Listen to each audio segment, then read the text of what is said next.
This is my Motorcycle Powered Fiat. I put a 1000cc Suzuki GSX-R engine into this 1973 Fiat Spider, which reduced the weight down to 1,500 pounds, increased the horsepower to almost 4 times what it was stock, and now it revs to 12,000 RPM.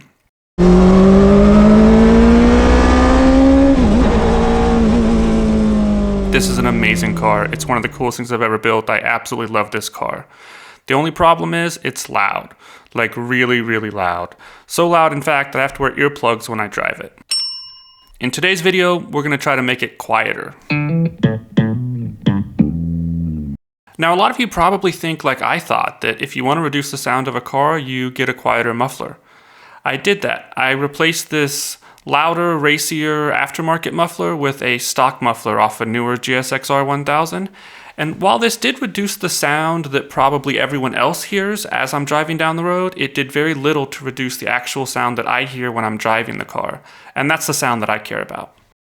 The noise that I hear driving the car actually mostly comes from the intake, not the exhaust. Now, when I first built the car, I just put these air filters directly onto the throttle bodies. And while that looked really cool, it was extremely loud.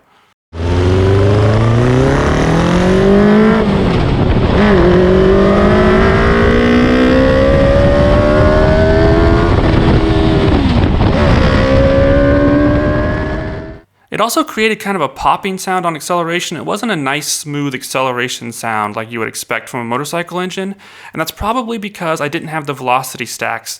These velocity stacks would have been inside the original Airbox, and they affect the airflow coming into the intake. So a while back, I removed the air filters and I modified the original Airbox to fit on the car. Now that did make the car sound much better.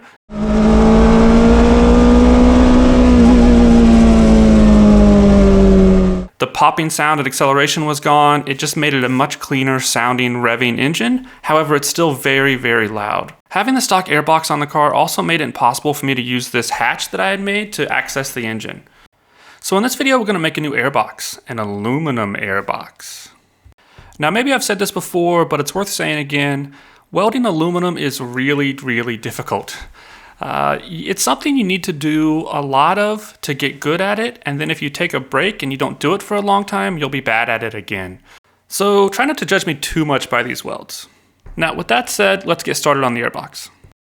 The first step was to mock it up out of cardboard, which is what you see here. I made a cardboard template, I cut it out, I put it on the car, I trimmed it, I put it back on the car. I kept making small adjustments until I had the size and shape that I wanted. Then I transferred those patterns over to aluminum. I did that by using some spray adhesive and sticking the patterns down on the aluminum, which I then cut out. I used the bench grinder to shape some of the edges, and then I started to bend them into shape. To do that, I cut on the inside of the bend, and then I would bend the aluminum in. And I didn't have a hole saw large enough to cut out these holes for the velocity stacks, so I used this thing. I forget what it's called. It's kind of like a jigsaw, scroll saw. I think it's a scroll saw. Yeah, it worked well. And then it was time to start welding everything together. Basically what I did was I started by putting a few welds on the inside because I knew these were going to be the ugliest welds and I wanted to hide them. But I basically just wanted to get everything tacked together so I could start doing the more challenging welds, which would be on the outside. And mostly they're challenging because they'd be visible. They're actually easier to weld technically. Now to get this rounded part for the end, I cut a tube in half. I bought a cold air intake kit that came with a bunch of aluminum tubes. We're going to be using even more of those later once this airbox is installed. But basically I just cut one of those tubes in half and that gave me the rounded edge to put on the front of the airbox. Again, I'm tack welding everything together on the inside as much as possible because those are going to be ugly welds and I want to try to make the welds on the outside look as good as possible. Now, I tried several ways to hold everything together while I was welding it. I tried tape, I also tried clamps, but ultimately in the end, as I was welding it, this piece warped pretty badly. So to fix that, I bolted the bottom plate onto this heavy-duty piece of metal tubing. By doing that, I could make sure that bottom plate was completely flat. As I welded it, that plate was going to stay flat. And of course, I planned ahead well enough so that I could get the piece of angle iron outside of the airbox once I was done welding it all together. I'm sure some of you thought maybe that was going to be trapped in there, but no, I thought of that. And there we have it, one custom aluminum airbox. I'm pretty pleased with this. Don't worry about that little bit on the side there. That's just where the aluminum cracked at that bend, so I had to weld that over, but nobody's ever gonna notice that. Anyway, after putting the velocity stacks in it, we were ready to test fit it onto the car. And of course it fit perfectly. So once that was installed, I went ahead and installed some more of the tubes from the cold air intake kit. My goal here was to get the actual intake point as far away from my ears as possible, thinking that that's going to reduce as much sound as possible. That round carbon fiber thing you see right there is actually the air cleaner. The air cleaner is inside of that carbon fiber tube. The 90-degree aluminum tube that goes into the fender well actually just goes into the fender well. That's it. There's nothing else on the inside of that. I just, again, thought that'd be the quietest place to have it. So there you go. This is what it looks like with the new airbox. I think it looks really good. I'm glad that I can now open that hatch again, which is really handy because I can access that part of the engine much easier.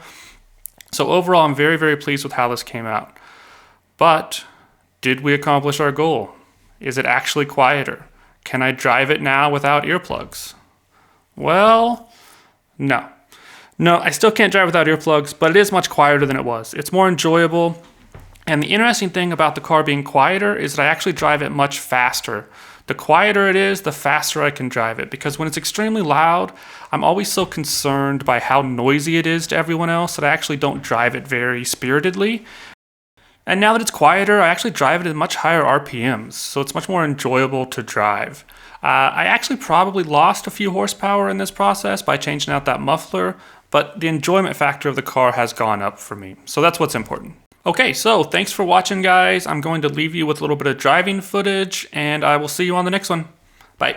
Oh, and if you haven't already, go ahead and hit that subscribe button. It really helps out the channel. Thanks, guys.